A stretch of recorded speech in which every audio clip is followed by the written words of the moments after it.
আসসালামু আলাইকুম রহমতুল্লাহ বারাকাতু। পবিত্র আল-আকসা এবং ফিলিস্তিন নিয়ে হযরত মুহাম্মদ সাল্লাল্লাহু আলাইহি সাল্লামের ভবিষ্যৎবাণী। ফিলিস্তিন ভূখণ্ড নিয়ে মহানবী সাল্লাল্লাহু আলাইহি সাল্লামের ভবিষ্যৎবাণী। রাসূল সাল্লাল্লাহু আলাইহি সাল্লামের সময় শাম দেশ বলতে বর্তমান সময়ের সিরিয়া, জর্দান, লেবানন ও ঐতিহাসিক ফিলিস্তিনি ভূখণ্ডকে বোঝানো হতো। অনেক নবী রাসূলের আগমন ঘটেছে এই অঞ্চলে। কিয়ামতের আগে ঈসা আলাইহিস সালামের এই অঞ্চলে আসমান থেকে অবতরণ করবে এবং দাজ্জালকে সেখানে নিহত করবে। এখানেই হবে কিয়ামতের ময়দান। কিয়ামতের দিন পৃথিবীর সব মানুষ সেখানে সমবেত হবে। শাম দেশ এবং বিশেষ করে বাইতুল মুকাদ্দাস ও তার আশেপাশে এলাকায় সম্পর্কে রাসূল সাল্লাল্লাহু আলাইহি সাল্লামের বেশ কিছু ভবিষ্যৎবাণী আছে।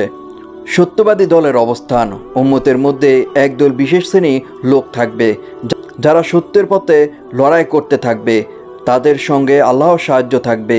তারা সত্যের পক্ষে সংগ্রামকে কিয়ামতে না আসা পর্যন্ত অব্যাহত রাখবে। কেউ তাদের কোনো ক্ষতি করতে পারবে না।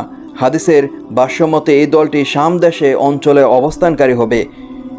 আরও একটি হাদিসে রাসূল সাল্লাল্লাহু আলাইহি সাল্লাম বলেন, আমার উম্মতের একদল সবসময় সত্যের উপর বিজয় থাকবে। তবে কিয়ামত এসে যাবে, তারা বিজয় থাকবে। সহিহ বুখারী। তাদের অবস্থানস্থল আরেক হাদিসে পাওয়া যায়।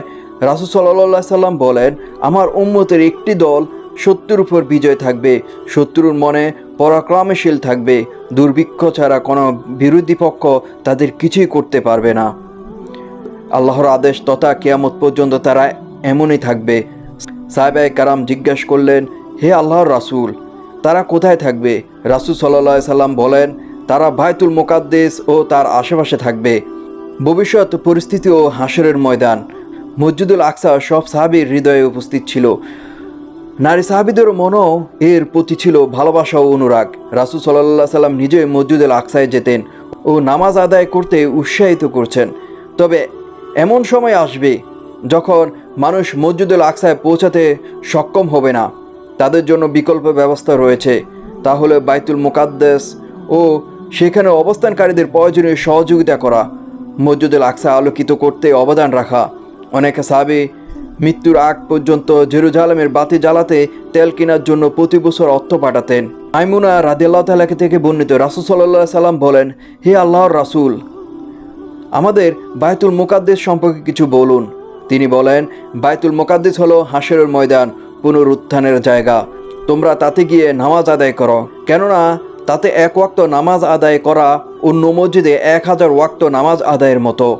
তিনি বলেন, যে ব্যক্তি সেইখানে যাওয়ার শক্তি সামর্থ্য রাখে না, তার ব্যাপারে আপনি কি অভিমত?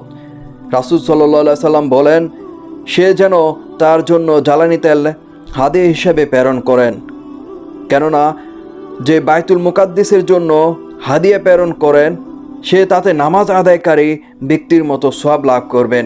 সুবহানাল্লাহ।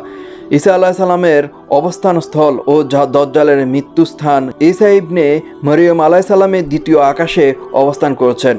কিয়ামতের আগে তিনি আবার পৃথিবীতে আগমন করবেন। তিনি 2 জন ফেরেশতার ডানায় ভর করে সিরিয়া দামেস্কের শহরে শুভ্র মিনারের কাছে নেমে আসবেন। আবার সিরিয়া বাবিলুদ নামক স্থানে দাজ্জালকে মেরে ফেলবেন। আরও একটি হাদিসে রাসূল সাল্লাল্লাহু আলাইহি সাল্লাম বলেন, তখন আল্লাহ ঈসা ইবনে মারিয়ামকে প্রেরণ করবেন। তিনি 2 জন ফেরেশতার কাঁধের উপর ভর করে ওয়ারেশ ও জাফরান রঙের জোড়া কাপড় পরিহিত অবস্থায় দামেস্ক নগরীর পূর্ব দিকে উজ্জ্বল মিনারে অবস্থান করবেন।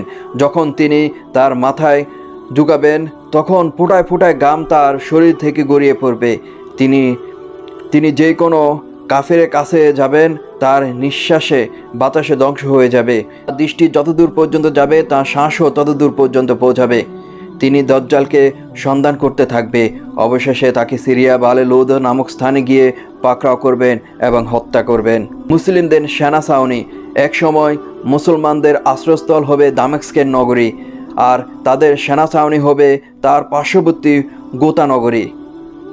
আবু দারদা রাদিয়াল্লাহু তাআলা থেকে বর্ণিত, রাসূল সাল্লাল্লাহু আলাইহি সাল্লাম বলেন, মহাযুদ্ধের সময় মুসলিমদের ছাউনি হবে গোতা শহর, যা দামেস্কের শহরের পাশে অবস্থিত, একটি শামের উৎকৃষ্ট শহরগুলোর একটি। অন্যান্য বর্ণনায় রাসূল সাল্লাল্লাহু আলাইহি সাল্লাম ইরশাদ করেন, অচিরে তোমরা শাম বিজয় করতে পারবে, যখন তোমাদের সেইখানে বসবাসের এখতিয়ার দেওয়া হবে। তোমরা দামেস্কের নগরীকে বাসস্থান বানাবে, কেননা তা যুদ্ধবর্তীকালীন মুসলমানদের আশ্রয়স্থল হবে, আর তাদের ছাউনি হবে সে দেশের একটি ভূমি যাকে গোতা বলা হয়।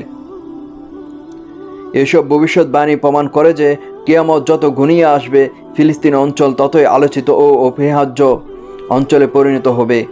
ক্রমান্বয়ে পরিস্থিতি যেদিকে যাচ্ছে বলে মনে হয়, আল্লাহ তাআলা শাম দেশ তথা নির্যাতিত জনপদ সিরিয়া, ফিলিস্তিন সহ সব মুসলিম অঞ্চলকে হেফাজত করুক। আমিন।